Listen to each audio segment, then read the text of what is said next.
¿Sabías que en Monterrey hubo una base nazi creada durante la Segunda Guerra Mundial?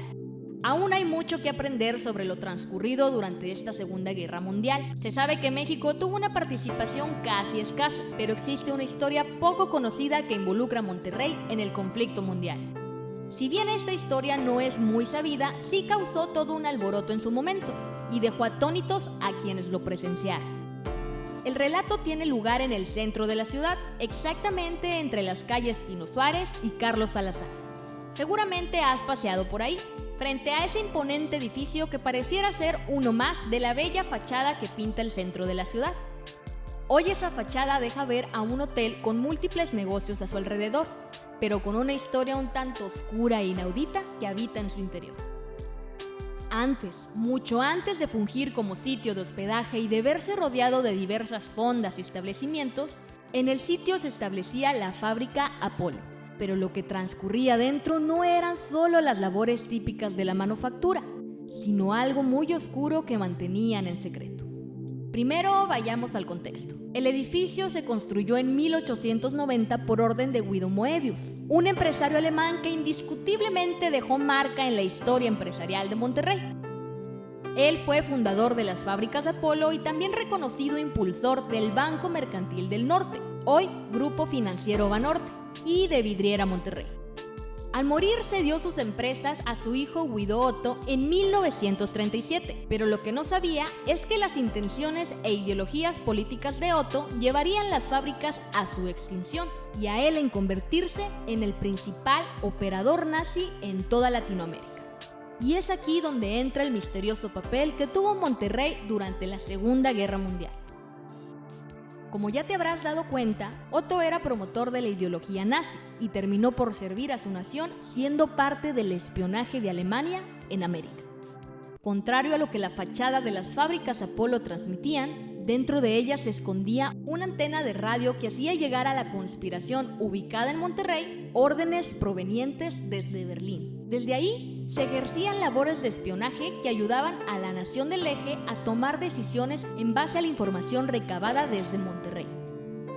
Además, se dice que la antena ayudaba para que, a través de la estación de radio aficionado que tenía Otto, de forma clandestina se enviaran mensajes en clave que eran descifrados por los espías. La forma de hacerlo era dedicando canciones con mensajes ocultos en sus títulos.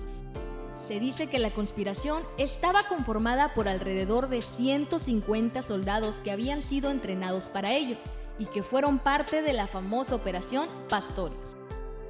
Si te preguntas qué era la Operación Pastorius, esta fue creada por los nazis con la finalidad de brindar apoyo desde la frontera de México a todos aquellos alemanes infiltrados en Estados Unidos que planeaban diversos ataques. Con este plan, la célula que habitaba en México comenzó a infiltrar a algunos agentes alemanes en la nación vecina, y era Otto Moebius el principal colaborador de esta operación.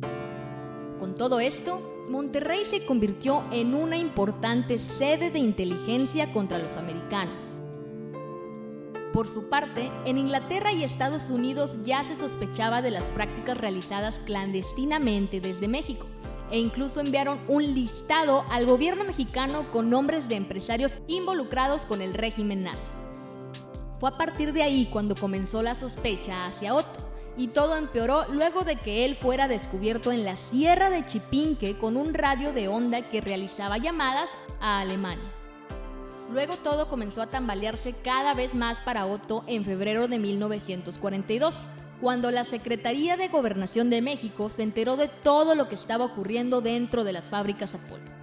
Al saberse esto, Estados Unidos comenzó a presionar para que Otto fuera capturado junto con todos los implicados, y fue así en marzo de ese mismo año. La escena era sorprendente. Tras la captura de Otto, varios camiones del ejército rondaron por el centro de la ciudad, deteniendo a diversos personajes involucrados en la conspiración. Todo esto ante la población que, sorprendida, trataba de digerir lo que había estado ocurriendo en la ciudad durante todo este tiempo. Acusado de conspiración, Otto Moebius fue capturado y llevado a la fortaleza de San Carlos de Perote, en Veracruz. Se desconoce la razón por la que Guido Otto Moebius era leal partidario de los nazis, pues además de haber nacido en Monterrey, su padre, quien sí había nacido en Alemania, incluso llegó a nacionalizarse mexicano. Tras la detención, acto seguido las fábricas Apolo comenzaron a decaer y desaparecer, literal y metafóricamente, pues poco a poco se fueron demoliendo, quedando en pie únicamente uno de los edificios, el principal.